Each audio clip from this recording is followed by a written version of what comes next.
Alors Stéphanie Pilanka, tu as été, journaliste puis, animatrice. Tu as réalisé plusieurs documentaires, pour la télévision et tu as fait ton premier long métrage de fiction pour le cinéma qui s'appelle Fleur de tonnerre. Et ce film que nous venons de voir, enfin que les spectateurs ont eu le plaisir de voir, est ton donc 2e, long métrage pour le cinéma, premier documentaire pour le cinéma. Tout à fait. Alors voilà, tout à fait, j'ai juste, c'est bon. Ton film m'a beaucoup parlé parce que je suis moi-même un père adoptif et j'ai été vraiment très touché par le film et notamment par moi je me suis beaucoup identifié au couple, Lucille et Franck. Enfin, mais Mmh. il y a des choses qu'on prend un petit peu partout, surtout que le film commence, avec des images du canal Saint-Martin et à l'époque où j'ai adopté ma fille, j'habitais sur le canal. Donc voilà, il y a des choses comme ça qui ont fait, Ouais. des étincelles, à la fois, dans ma tête et dans mon cœur. Et si je raconte ça, c'est que c'est pour témoigner que c'est un film qui est très vrai. Alors à la fois, qui est réaliste, hem, parce que c'est vraiment comme ça que les choses se passent, donc et qui est aussi vrai dans l'émotion, Ouais. qu'il donne. Et ça, je trouve que c'est très beau. Et j'aimerais savoir, quelle a été, ta méthode pour arriver à capter tout ça, pour en faire une enquête et en même temps, un récit, une mise en empathie et finalement, une œuvre cinématographique, quoi. Bah, écoute, ça a été assez fou parce que quand on m'a proposé de réfléchir, c'est la deuxième fois qu'on me propose de réfléchir à l'adoption et quand on m'a proposé d'y réfléchir donc pour un format pour le cinéma, je me suis vite rendu compte que de m'atteler, de me cantonner, seulement, même si c'est, un terrain, voilà, gigantesque d'investigation, mais de ne parler que des couples, je trouvais que c'était assez réducteur et que grâce au cinéma, on pouvait partir dans une forme un peu différente et avoir plusieurs angles. Donc, j'ai voulu, ben, parler de la recherche d'un homme qui est en quête de retrouvailles de sa mère biologique et puis d'une maman de l'ombre, une femme qui a accouché lorsqu'elle avait 16 ans sous X et qui recherche son fils. Voilà, j'ai essayé de balayer, de rentrer un petit peu par toutes les portes pour pouvoir, être le plus juste possible sur, un état des lieux émotionnel parce qu'attention, je suis loin de toute, réalisation informative, à ce sujet-là. J'en suis pas une experte, mais j'ai essayé moi, avec ma sensibilité de femme, de mère, de citoyenne, de me mettre là et de regarder un peu partout et de raconter ce que je voyais. Parce que ça, c'est quelque chose que j'aime faire. Je m'assieds, je fais c'est ça que je fais dans mes documentaires. On me demande souvent d'avoir un regard politique ou d'experte sur le handicap ou les femmes ou l'adoption ou la trisomie. Où je dis, oh là là, les gars, doucement, doucement. Moi, ça passe par plein de filtres et c'est les miens. Donc, souvent, vous vous y retrouvez ou pas. Mais bon, moi, c'est mon travail comment dirais-je, de personne qui a cette vocation de transmettre un discours avec ce de quoi cette personne est faite. Donc, ça passe par moi. Donc, je m'étais dit, je vais raconter tout ça. Et puis pour trouver parce que j'ai voulu en faire un film comme une fiction. Je me suis dit comme un thriller, comme une fiction, comme une enquête. Il faut qu'il y ait des soubresauts, il faut qu'il y ait des dénouements, il faut qu'il y ait des mauvaises surprises, il faut qu'il y ait de la joie, il faut qu'il y ait des réjouissances, il faut tout ça. Et j'ai cherché mes acteurs comme un film. Et quand on fait du doc, c'est vraiment un truc super personnel parce que vous êtes seul longtemps. Très longtemps. Alors j'ai mis des petites annonces partout, dans toute la France, dans les ASE, dans les associations, sur les blogs, les pages Facebook, et cetera. Et j'ai sondé à peu près 200 couples, sondé, interviewé, rencontré, j'ai fait des Skype, des cafés, des chocolats. Voilà, j'ai ren et autant de mères de l'ombre et d'hommes, et femmes nés sous X tout simplement mettant des annonces sur les réseaux sociaux. Voilà, moi, je Mmh. travaille que sur les réseaux sociaux. J'ai mis énormément d'annonces sur Facebook, sur Instagram, sur Twitter et je me suis retrouvée comme ça, submergée pendant presque un an avec des personnes qui me racontaient leur vie. Et puis, j'ai dû choisir. Alors, choisir, c'est compliqué. Quels sont les critères pour choisir des témoins de documentaires? Il n'y en a pas. Et puis, je voulais surtout pas aller vers des gens qui, elle, c'est la bonne cliente, elle va avoir un bébé, c'est la famille carrée. Je voulais surtout pas ça. Je voulais parler de diversité, je voulais parler de la France de maintenant. Je voulais quelque chose qui ressemble à ce de quoi on est tous faits. Et j'ai choisi des gens, déjà des gens qui acceptaient de Mmh. m'ouvrir leur intimité parce que et c'est quand même pas rien ce qu'ils racontent dans ce film. C'est quand même pas rien de montrer, d'être filmé la première fois qu'on voit son enfant. C'est quand même pas rien de dire qu'on a souffert, qu'on a perdu des bébés, que c'est dur, qu'on a eu mal, qu'on a été lourdé parce qu'on était stérile. C'est dur de dire: «Je cherche ma mère, j'y pense tous les jours». C'est dur de dire: «À 16 ans, j'ai dû laisser mon bébé, j'ai accouché toute seule dans la baignoire et j'ai coupé, cordon ombilical toute seule». C'est hyper dur et de le dire devant une caméra et à quelqu'un qui vous est complètement étranger, même si j'essaie d'établir un lien de confiance, d'amitié, de promiscuité en amont, c'est quand même, voilà, c'est une mise à nu. Donc quand j'ai vu qui était prêt à se déshabiller devant moi, j'ai eu un choix, forcément un peu plus restreint. Et puis après, je me suis dit: «Avec qui j'ai envie de partir pendant presque un an?» puisque c'est ça ce dont il s'agit. Puisque nous, on est 3 hein, derrière, c'est tout. Je me suis dit: «Avec qui j'ai envie, de passer autant de temps?» parce que le documentaire, en fait, c'est on tourne, mais il y a un gros travail avant où vous êtes juste posé avec la personne pour qu'elle s'habitue à vous, pour que vous puissiez être dans ses murs, dans sa vie, avec sa famille. Et il faut être ami, quoi. Et moi, j'ai fait 8 films et dont la plupart sont des documentaires et chaque fois, voilà, les plus belles amitiés, à ce jour, si j'ai un souci le soir, avec, mes gamins, n'importe quoi, je sais qui je vais appeler et en l'occurrence, c'est les gens que j'ai filmés. Parce que ça crée quand on se met à nu comme ça crée quelque chose de très fort, hein. Un film, c'est une histoire d'amour chaque fois et un documentaire, c'est miraculeux pour ça parce que vous n'êtes pas payé pour le faire. Ça change beaucoup Mmh. de choses. C'est que les gens que C'est vous vrai. filmez sont pas des acteurs. C'est des gens qui, voilà, qui ont envie de témoigner de leur vie. Donc ça change tout. Moi, il y a Alexandra là, cette, Anglaise Mmh. qui accouche à Méribel, pas très loin de chez nous, hein, Bourg-Saint-Maurice, donc on imagine complètement le truc. Enfin, je sais pas si on arrive à l'imaginer en fait. Elle est complètement incroyable cette histoire et cette femme, on est complètement en empathie avec elle. Elle est archi touchante, Ouais, hem et on vit avec elle ce destin qui la brise en 2 par le ventre quoi, comme ça, hein. ouais. Et en même temps, elle est là, elle est, et alors il y a cette histoire qui tient aussi, hein, la dramaturgie du film et qui nous tient en haleine pour nous emmener, jusqu'à la fin du film. Donc il y a un suspense. Est-ce que c'est un coup de bol que tu aies C'est trouvé que cette des coups de personne bol. qui est allée jusqu'au bout? Est-ce que tu en as fait plusieurs en même temps pour, peut-être en Non, avoir une c'est ou que donc des coups de c'est bol. la bonne étoile du film documentaire quoi? Il y a ouais, et en fait, j'ai vu plusieurs filles qui avaient accouché sous X. Jeunes filles et femmes. Alors il y a une réalité qu'il faut entendre, c'est qu'en France, ce sont les jeunes, très jeunes femmes qui accouchent sous X. Parce Mmh, que notre société n'est pas capable de les accompagner, notre société n'est pas capable de les accompagner, de les, soutenir et la seule alternative pour elles, c'est l'abandon. Ça veut dire que si peut-être on était plus attentif à développer de l'information, de la prévention, de la pédagogie auprès des jeunes, de les encadrer aussi financièrement, puisque dans la plupart des cas, si on confie son enfant à l'ASE, c'est parce qu'on a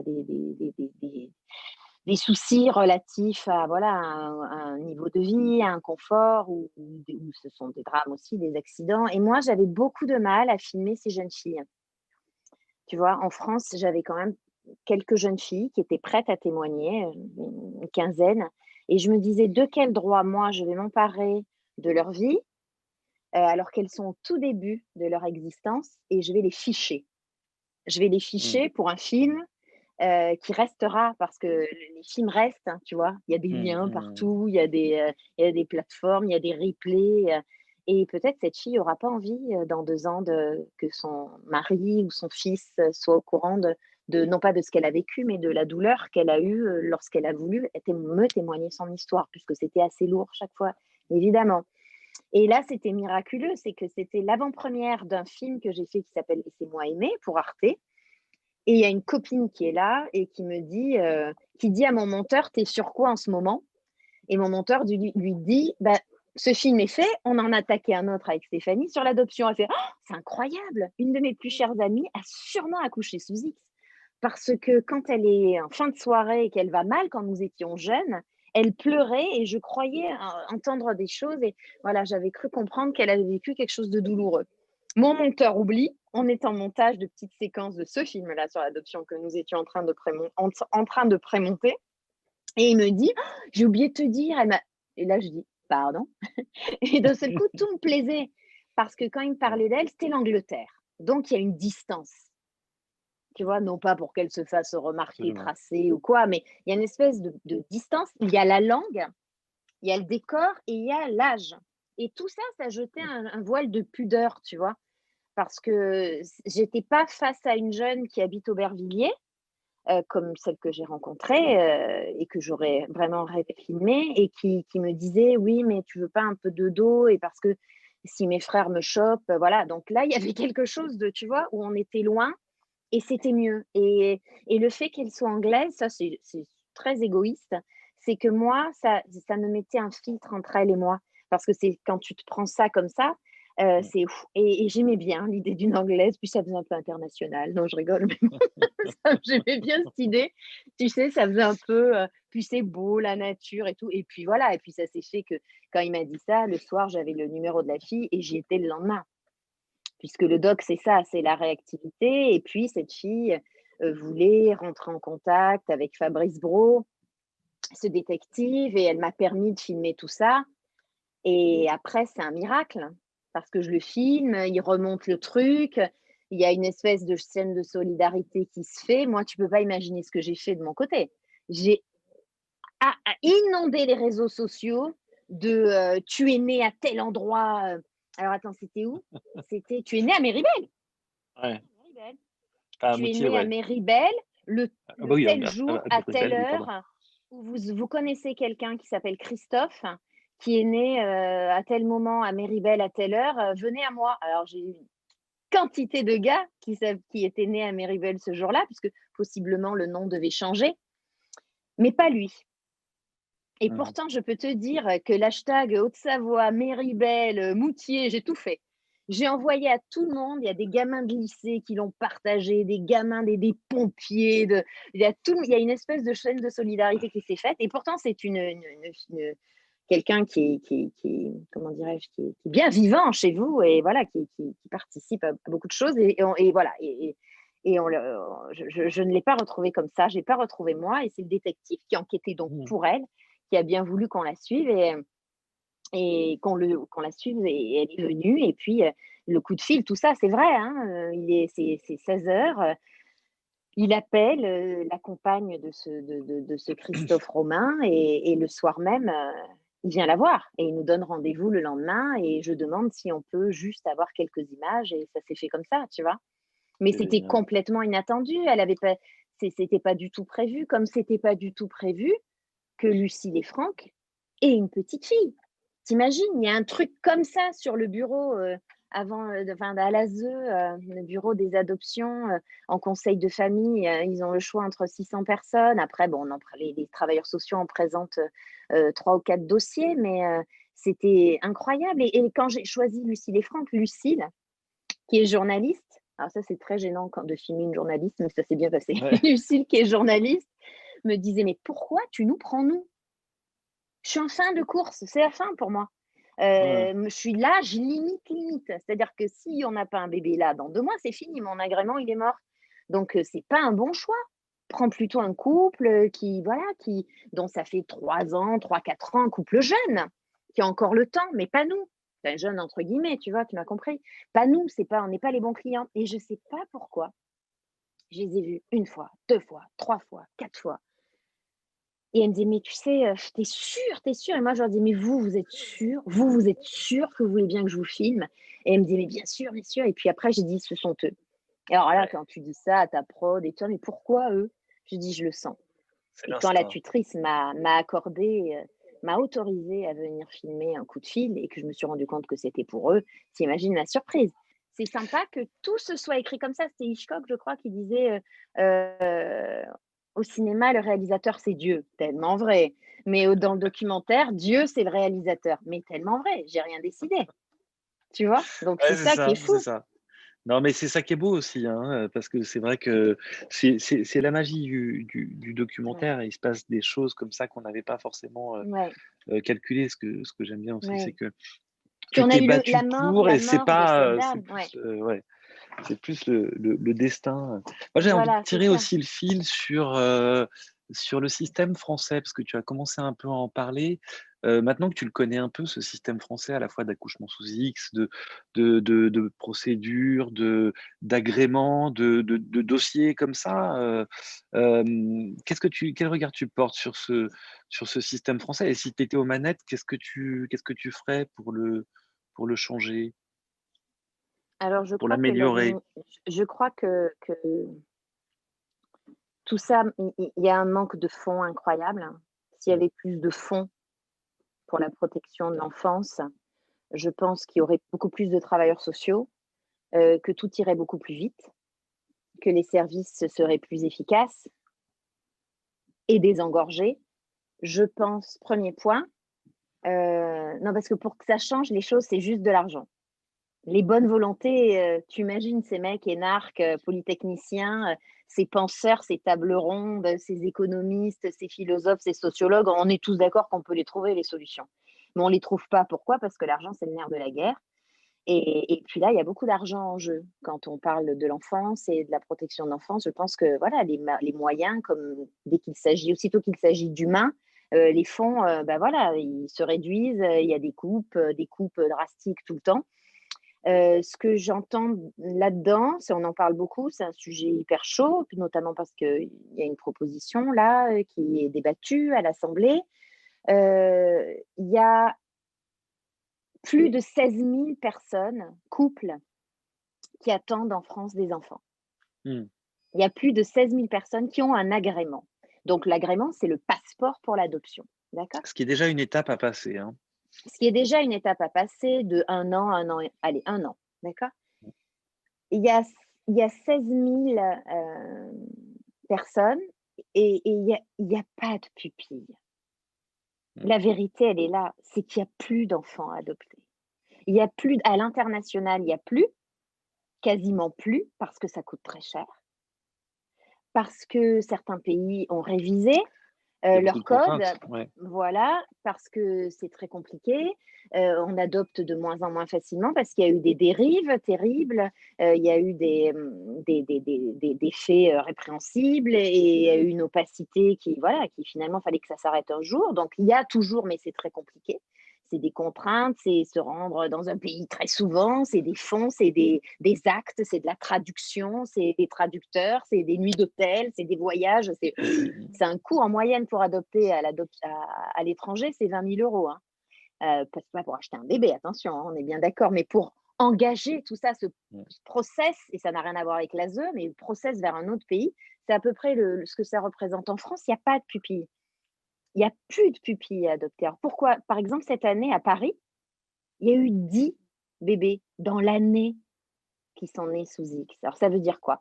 Ça veut dire que heureusement, malgré tout, il y a les moyens de contraception, et cetera. Il y a d'autres possibilités de ne pas porter, la vie, jusqu'au bout et de faire ces choix-là.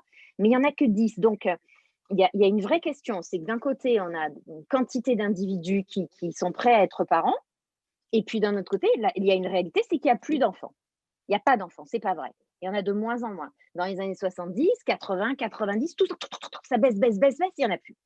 Alors, le souci, il est où? Alors là, on est en train de se dire: «Oui, mais alors il faut ouvrir l'adoption à tout le monde». Ouais, super, mais en fait, c'était déjà autorisé pour les célibataires depuis 1920.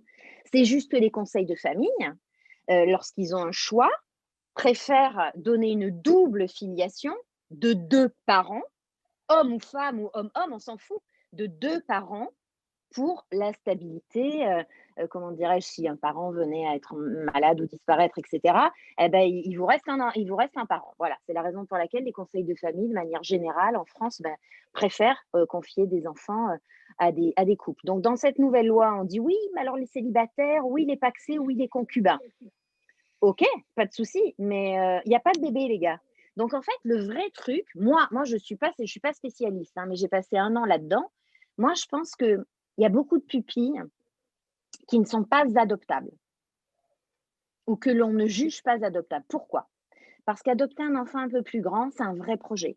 C'est des projets spécifiques, c'est du cas par cas. Il faut pouvoir. Alors, il y a des gens qui adoptent des enfants. Là, il y a eu un apparentement, une petite fille de 7 ans, il y a peu.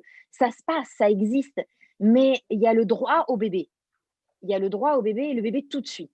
Donc, je comprends. Évidemment, c'est plus facile de s'inventer une famille, de créer, pardon, pas s'inventer, de créer sa famille quand on démarre à zéro avec un petit enfant qui vient d'arriver. Donc, il y a plein de pupilles finalement qui ne seront pas adoptés parce qu'on a laissé passer du temps, parce qu'ils sont trop grands. Il y a des enfants à particularité aussi qui ne sont pas adoptés, ou alors par quelques familles qui ont pour vocation, par conviction ou par pas humanité, mais comment dirais-je, par choix philosophique ou religieux, qui s'appliquent à adopter des enfants différents. Et puis, il y a surtout le gros problème, d'après moi, enfin, je pense, moi, je garderai toujours en tête une image qui m'a tout fait comprendre. J'étais dans un foyer pour tourner et je vois une petite fille qui fait ses premiers pas. Magnifique. Petite fille, on est petit, hein, elle avait 1 an puisqu'elle faisait ses premiers pas. Elle venait de marcher. Et je vois son éducatrice et sa puéricultrice marquées, vraiment très, très touchée. Je dis: «Mais c'est merveilleux, c'est formidable». Elle me dit: «Pff». Et elle me raconte que cette petite fille, voilà, elle est arrivée ici, bah, elle avait 2 mois et puis cette petite fille, elle va partir en famille d'accueil. Elle va partir en famille d'accueil parce que voilà, elle va partir en famille d'accueil et elles sont peinées parce que, dans cette famille d'accueil, il y a déjà 4 enfants biologiques et 3 enfants, 2 ou 3 enfants, confiés par l'ASE. Donc elle se disait, ces travailleuses sociales, que c'était dur de s'imaginer que cette petite n'aurait peut-être pas, non pas le soin, parce qu'évidemment les familles sont choisies, mais l'intérêt, on sera plus focus sur elle. Et je dis: «Mais pourquoi? Mais c'est n'importe quoi, mais pourquoi vous l'adoptez pas? Pourquoi elle se fait pas adopter? Pourquoi on la donne pas à tous ses parents qui attendent?» J'en avais filmé tellement des parents. J'en connaissais tellement qui auraient pu être des super parents sur elle pour elle. Eh beh, tout simplement parce qu'en France, on ne considère pas le délaissement parental correctement. C'est-à-dire que cette petite fille, la maman devait lui envoyer une peluche, faire un McDo éventuellement avec elle et lui donner du coca, et lui faire une promenade en poussette. Elle a dû la voir 1 ou 2 fois dans l'année, et ça s'appelle le lien. Et on ne veut pas couper le lien. Alors même si les travailleurs sociaux signalent au juge, signalent aux autorités, cette petite fille, il y a un délaissement, ben, le juge, parce que c'est comme ça en France, et c'est peut-être bien aussi, c'est comme ça en France, on dit que voilà, il faut favoriser le lien, ne pas briser le lien avec le parent, et donc ne pas, comment dirais-je, retirer l'autorité parentale à ses parents. Donc ces enfants ne sont pas adoptables. Donc ce Mmh. qui fait que cette petite-là, dont je vous parle, parce que bon, partie comme ça à 13 mois, elle va passer, allez, 3 4 ans dans une famille d'accueil, après un petit peu dans une autre. À 18 ans, elle fera non pas une sortie sèche parce qu'on essaie d'accompagner les enfants, et elle aura passé une vie seule. Mmh. Alors qu'il y avait plus de 16 000 personnes Mmh. C'est ça. porteuses d'agréments. Alors, je crois que le vrai souci, il est là. Je ne dis pas qu'il faut faire comme en Angleterre, où s'il vous manque une dent, si vous avez bu de bière et si vous vivez dans un studio, on vous enlève votre gosse tout de suite. C'est pas ça non plus.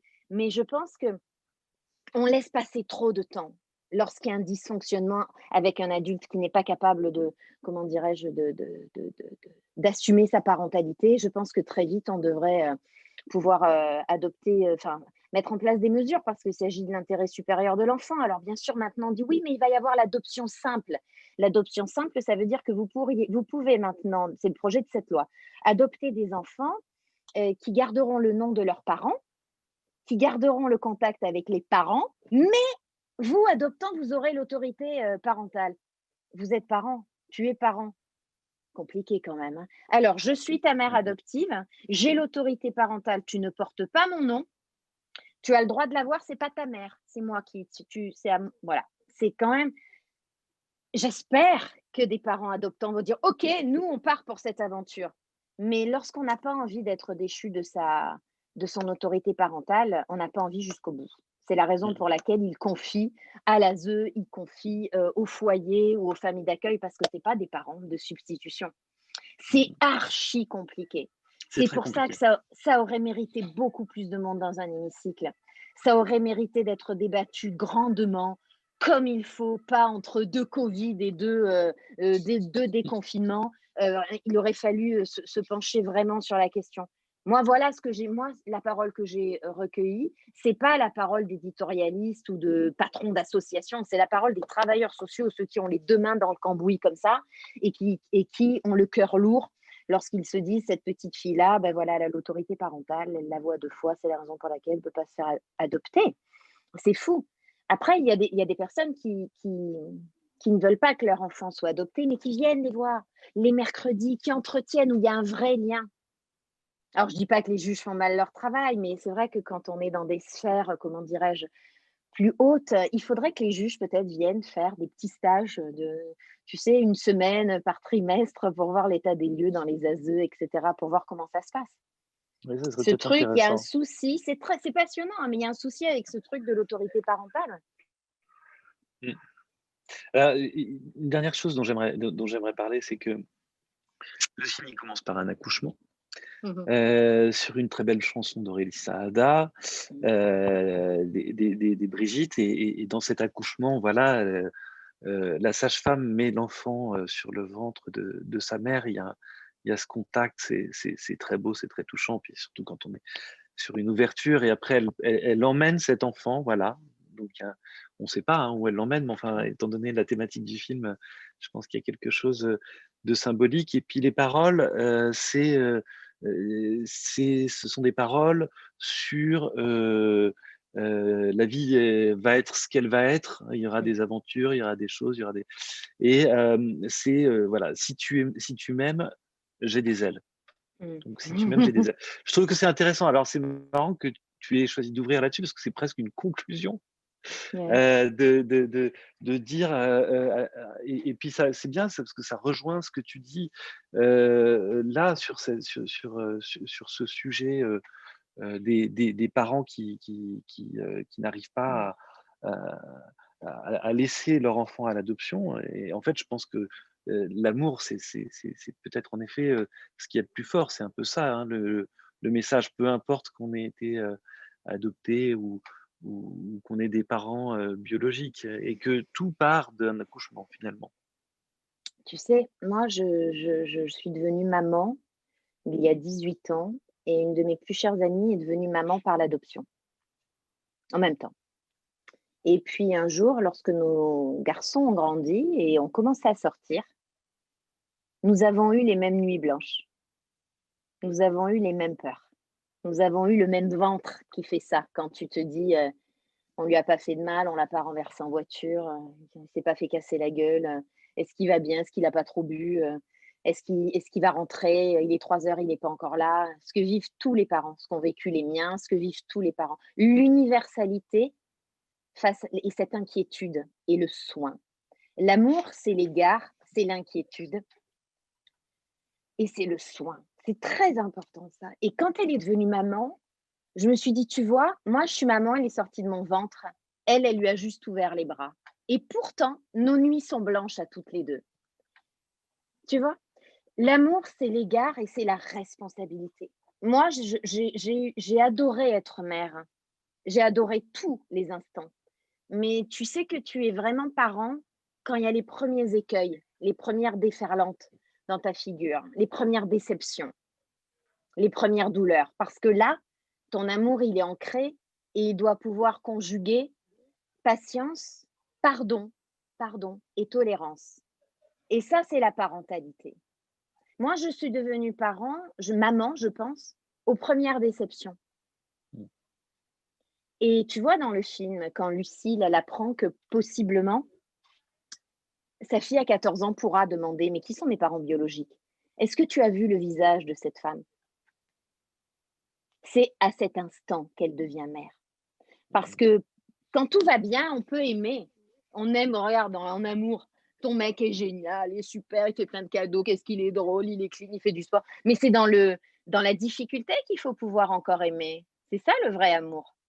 C'est pour ça que moi, je connais des parents adoptants qui sont mais tellement meilleurs parents que n'importe quelle nana qui aura, tu vois, Bien sûr. donné la vie. Parents, c'est le soin, c'est l'égard et c'est ce que je voulais montrer. La vie, quelle aventure faite de joie, de blessures. Si tu m'aimes, j'ai des ailes, c'est les paroles, l'amour. L'amour, c'est comment tu vas? Est-ce que tu vas bien? Est-ce que tu as mal? Je suis là. Et être parent, c'est ça. Et c'est hyper intéressant parce que les parents adoptifs, eh ben, ils vont en prendre des trucs dans la gueule, tu sais? Ils vont en prendre des, «J'aimerais savoir qui je suis, j'aimerais savoir d'où je viens. Tu pas ma mère». Moi, je l'ai entendu ça. Mais en fait, tu sais Moi que le aussi. «tu pas ma mère», tu sais que le «tu pas ma mère», tu sais ce que ça veut dire? Ça veut dire: «Merci de m'aimer» et ça, moi, j'ai interviewé énormément de parents et chaque fois que j'ai des parents adoptants, je leur dis: «N'oubliez pas, t'es pas ma mère égale merci de m'aimer. T'es nulle, t'es vieille», Ouais. que j'entends toute la journée, ça veut dire: «Merci d'être là maman, je t'aime». Point à la ligne. Heu, je crois que les parents adoptants sont merveilleux d'humilité et d'espoir. Je crois que lorsqu'on a été confié et qu'on ne sait pas d'où on vient, c'est très, très dur. Je crois que la France devrait vraiment réfléchir à cette question des origines, de l'accès aux origines. C'est un vrai sujet qui a été souvent débattu. Il y a des associations comme Origines de Arthur Karmal-Vezen qui se bat pour qu'on puisse avoir accès à ses origines lorsqu'on est issu du don de sperme. On est le seul pays à encore pratiquer la naissance sous X en France, hein. Il en reste deux, le Danemark, je crois, et nous. Nous sommes hors la loi, ou alors en tous les cas, nous avons été pointés par la Cour européenne des droits de l'homme parce que tout le monde doit pouvoir savoir d'où on vient. Moi, je me bats aujourd'hui pour retrouver la maman de Sylvian, la Mmh. mère biologique de Sylvian, parce que j'ai pas filmé des gens pour les planter après, tu vois. On est ensemble, on est amis jusqu'au bout, et on est sur le point de la retrouver. Euh, Ça aurait été tellement plus facile si l'administration à l'époque ne mentait pas. Tu sais que l'administration a menti pendant des années. On te disait que tu étais né à Oui. Méribel, mais en fait, tu étais né à Courchevel ou à Tignes, tu vois. Mmh, mmh mh. Donc c'était assez. Voilà, il y a beaucoup de mensonges. Et l'accès aux origines, je crois que ça pacifierait beaucoup de choses, et pour les adoptants, et pour les adoptés.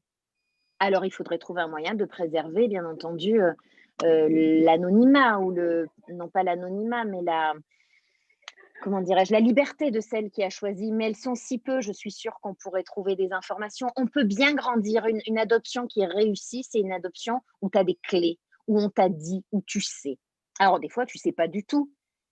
Donc, ils ont beaucoup de mérite, ceux qui ne savent pas du tout. Mais si on leur a dit depuis qu'ils sont tout petits que la dame qui leur a donné la vie n'a pas pu les aider à grandir et les accompagner sur le chemin de la vie, mais que nous sommes tes parents, nous avons été choisis et nous sommes là, nous sommes tes parents.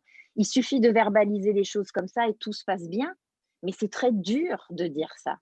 Et cette humilité-là, elle est formidable. Moi, je tire mon chapeau aux adoptants et je tire mon chapeau à tous ceux qui se cherchent.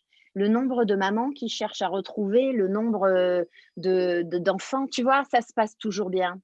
Lorsqu'on est fin, tendre, je parle pas d'intelligence, je parle de lorsqu'on est une bonne personne. Tu vois, Alexandra a retrouvé Romain Christophe. Ces Savoyards-là, les adoptants, étaient merveilleux.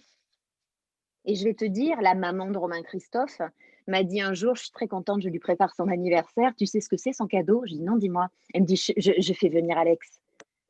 Donc quelle intelligence, tu vois? Moi, je trouve ça tellement beau quand, les gens réfléchissent avec leur cœur, tu vois? Faut tous ces débats-là, il faut se mettre: «Est-ce que j'aimerais qu'on me fasse ça?» Si tu te mets toi au milieu d'une question, de toutes les questions qui nous divisent, hein, parce qu'il y en a des paquets de questions qui nous divisent. Mets-toi, toi, au cœur de cette question, tu vas voir, c'est très facile. Et on me dit: «Oui, mais toi, tu agis que par identification». Je dis: «Il n'y a que l'identification qui nous permet de réfléchir à une situation», tu vois? Et c'est ce que s'est dit la maman sûrement de Romain Christophe, puisque elle a compris voilà, que l'équilibre de son fils, maintenant en tant qu'adulte, elle lui a tout donné. Ils ont tout donné au fils d'Alexandra, biologique, tout.